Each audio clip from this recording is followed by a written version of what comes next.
여러분 안녕하세요. 반갑습니다. 성령의 기름 부으심이 가득 넘치는 귀한 예배가 되시기를 간절히 바랍니다. 함께 찬양하겠습니다.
이제 오늘 우리에게 주시는 하나님의 말씀은 역대상 7장입니다. 1절부터 40절까지 오늘도 영상을 통하여서 우리 함께 보면서요, 한 절씩 같이 읽도록 하겠습니다.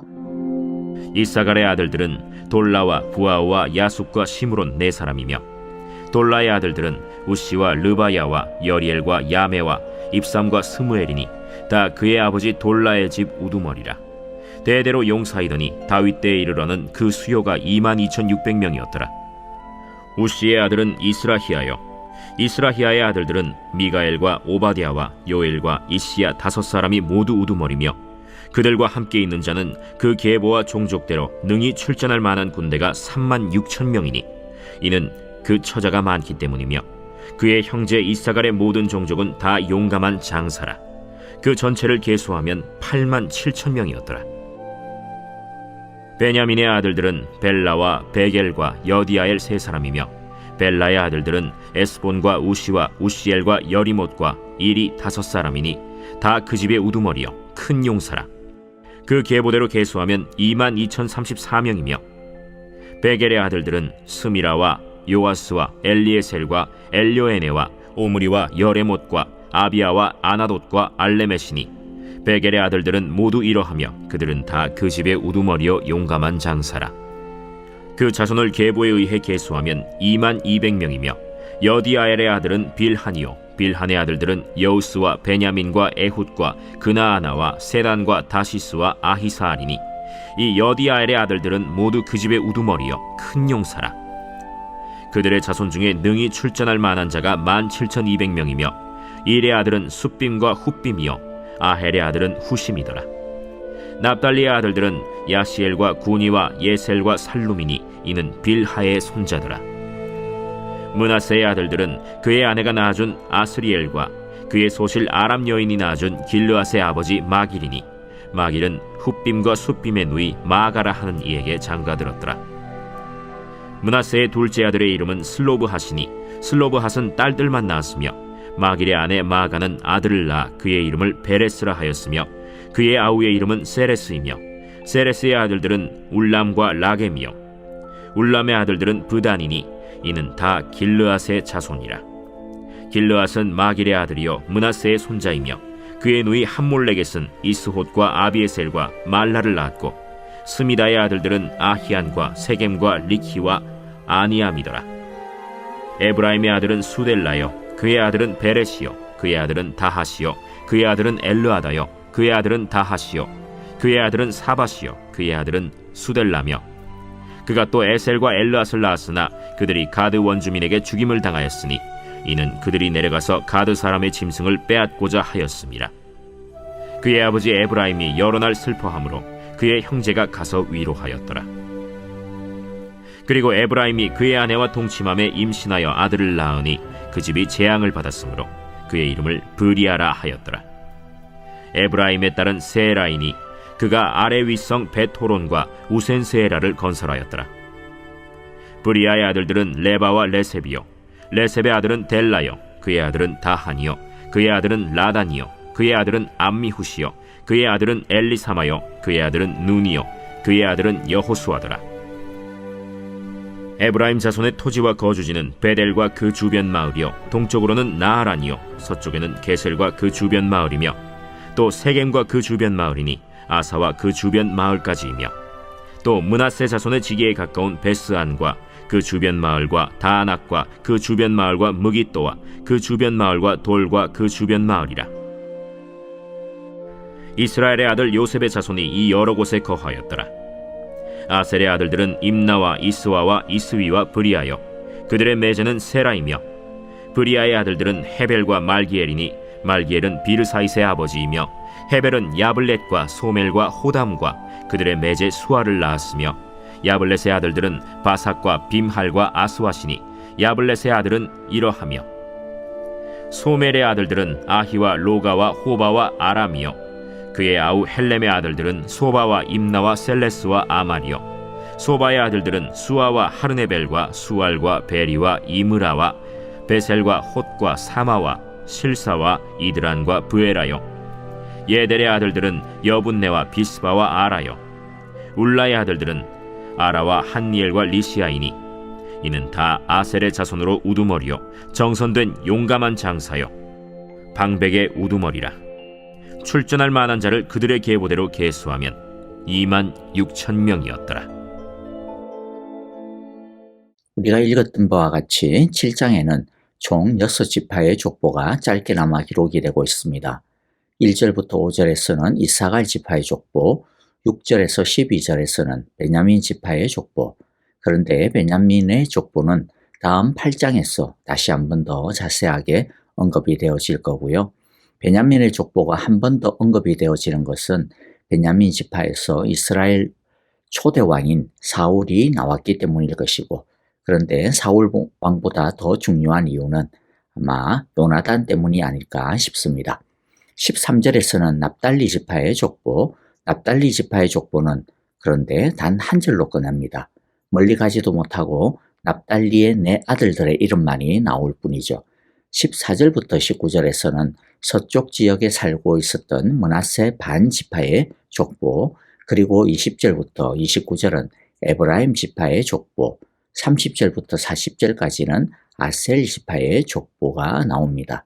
오늘의 족보 이야기를 통해 함께 생각하고 마음에 새길 하나님의 말씀을 듣기를 바랍니다.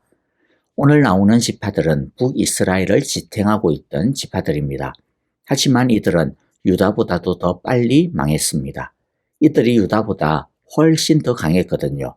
그런데도 불구하고 왜 유다보다 150년이나 더 빨리 망한 것일까요? 그때 아시리아가 북이스라엘만 쳐들어온 것이 아니고 유다도 멸망시키려고 쳐들어왔는데 왜 더 약한 유다는 살아남고 더 강하였던 북이스라엘은 망하게 되었을까요? 힘이 없었기 때문입니까? 용사가 없었기 때문일까요? 재정이 부족했을까요? 아니면 인구가 적어서일까요? 그 모든 것이 아닙니다.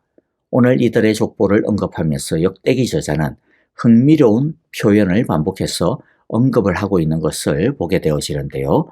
그것은 바로 용감한 군인, 용사, 싸움에 나갈 만한 이와 같은 표현들입니다.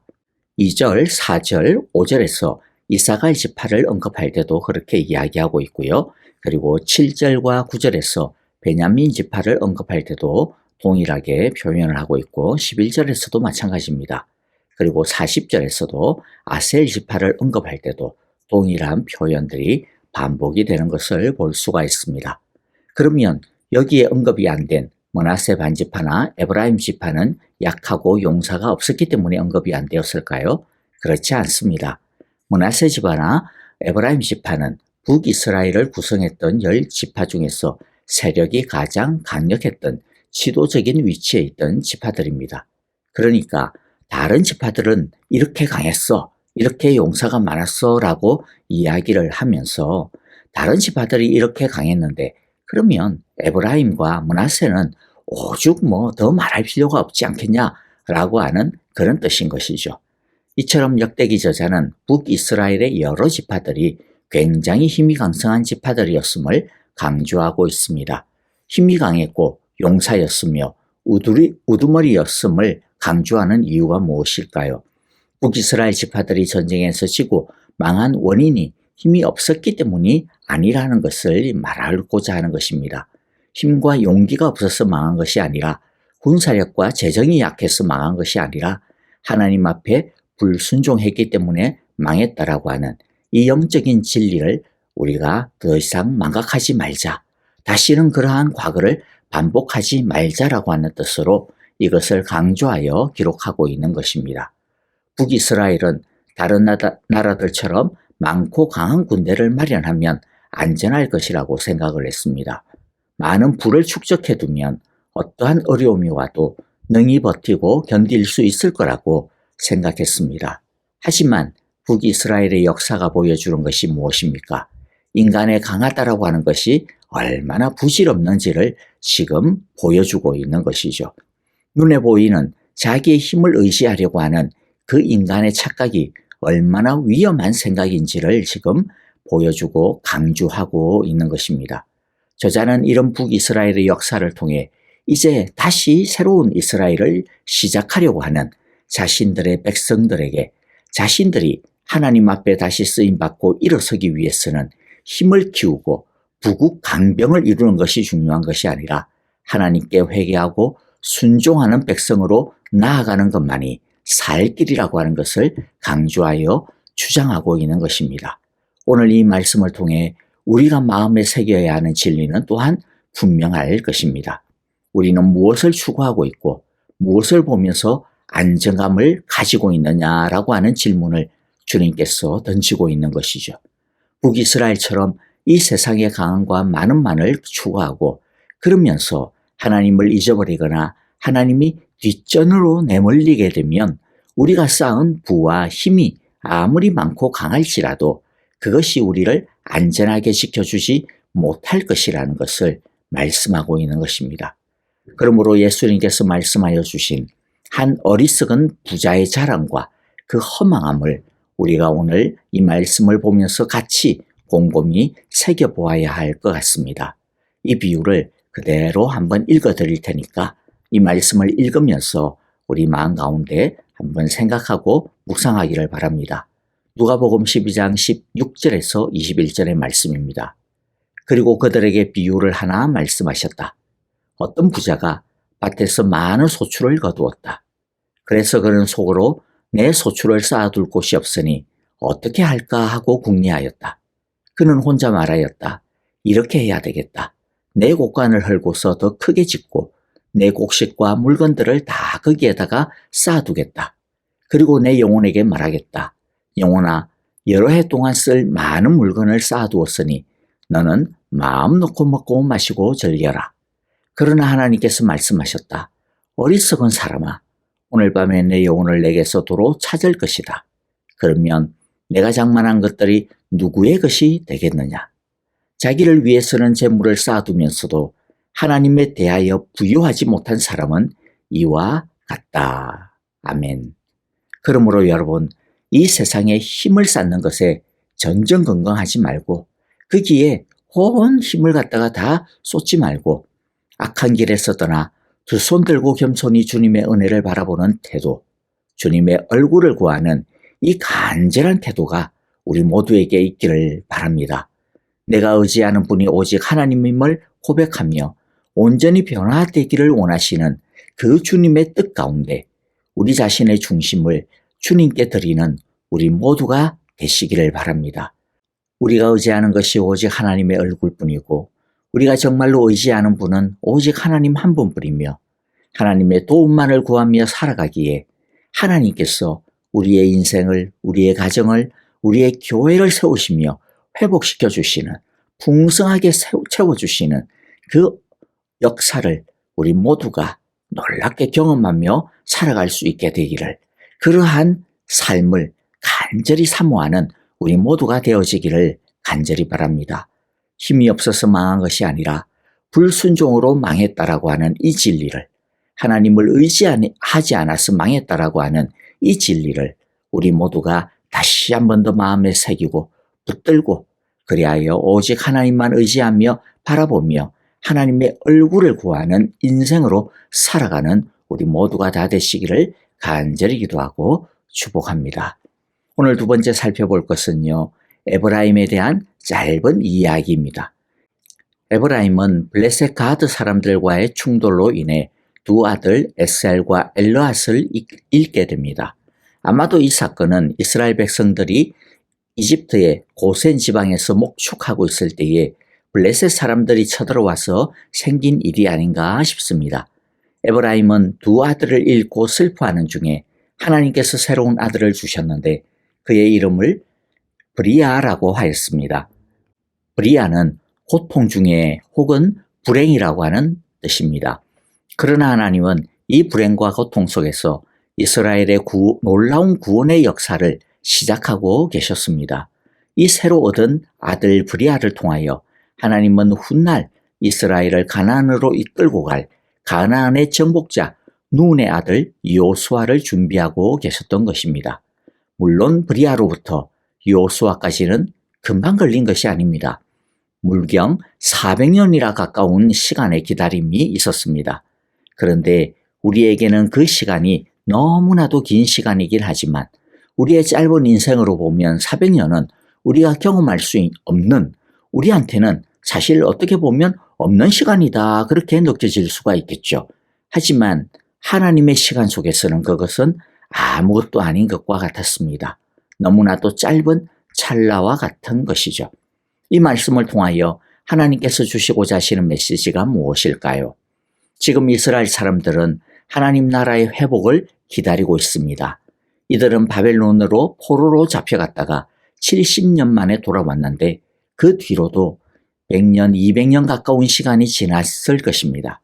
이들은 포로에서 귀환하였을 때에 그리고 우여곡절 끝에 성전과 예루살렘 성벽을 재건하였을 때 이들은 사실 기대에 부풀었을 것입니다. 금방 하나님께서 다윗의 나라를 회복시켜 주실 것이다, 그렇게 기대를 했을 것입니다.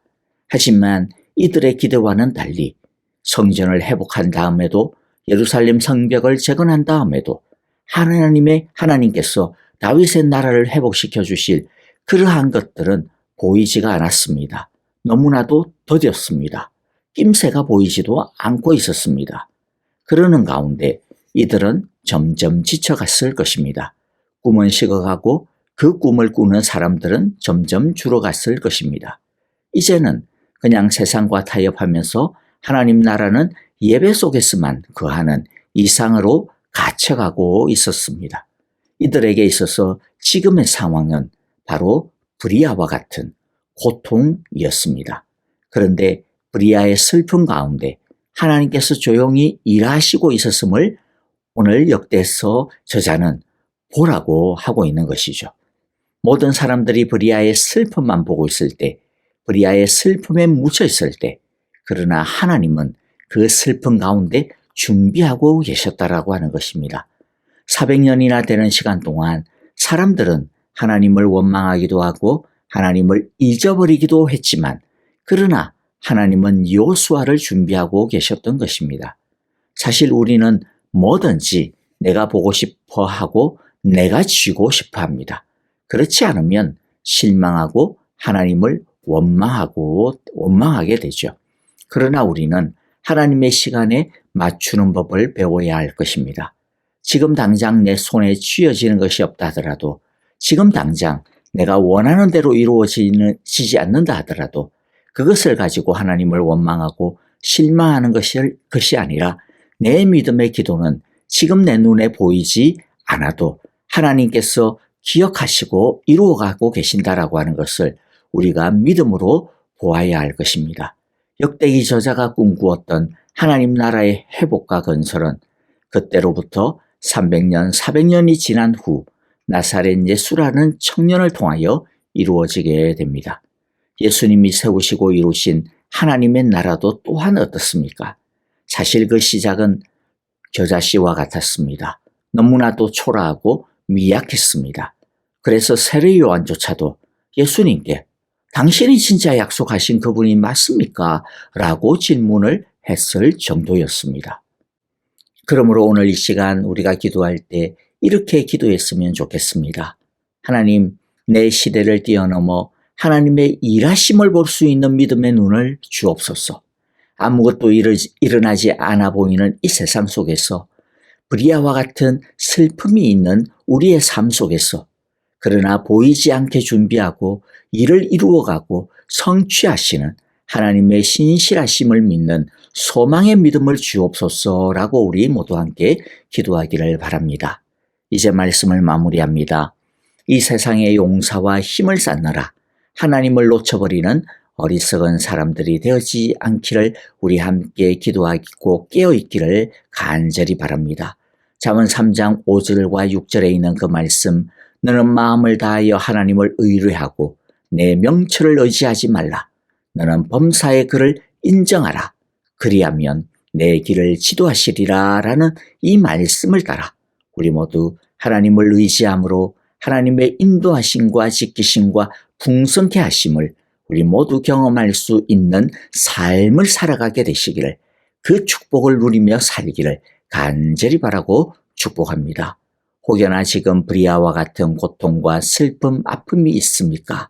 그러나 그렇다 하더라도 하나님은 우리의 그 고통과 아픔 가운데서 여호수아를, 즉 하나님의 구원을 준비하고 계시고 이루어가고 계심을 우리 모두 온전히 믿고 주님의 그 구원을 기다리며 주님만 바라보며 살아가는 우리 모두가 다 되어지시기를, 결국에는 그 구원의 기쁨을, 그 풍성한 은혜의 놀라움을 모두가 알고 또한 누리게 되시기를 간절히 기도하고 축복합니다. 아멘. 자, 이제 오늘 우리에게 주신 귀한 말씀들 마음 가운데 새기면서 우리 함께 우리가 방금 기도의 제목들을 나눈 것처럼 같이 기도하겠습니다. 교회와 형제자매들을 위하여 기도합니다. 여러분, 특별히 우리 아프신 성도님들, 특별히 우리 배병홍 장로님, 주님 참으로 은혜로 지키시고 주의 평강으로 지키시고 천국의 소망으로 믿음 가운데 승리케 하소서. 우리 그렇게 기도했으면 좋겠습니다. 우리 선교사님들을 위하여서도 주님 눈에 보이지 않아도 일하고 계심을 우리 선교사님들 믿고 또한 그 현장 가운데서 하나님의 구원의 역사, 하나님의 성령의 역사가 이루어지게 하소서. 우리 그렇게 기도하기를 바랍니다. 다 함께 찬양하며 기도하겠습니다.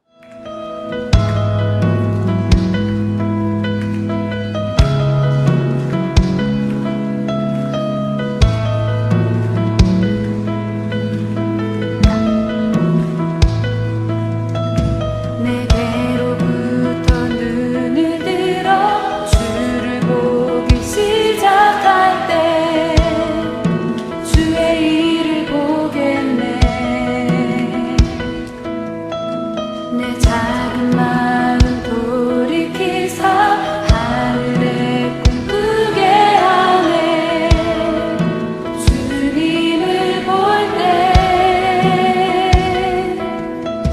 내게로부터 눈을 들어 주를 보기 시작할 때 주의 일을 보겠네.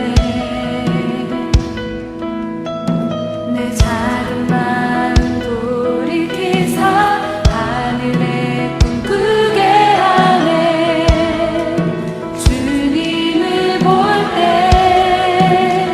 모든 시선을 주님께 드리고 살아계신 하나님을 느낄 때 내 삶은 주의 역사가 되고 하나님이 일하기 시작하네.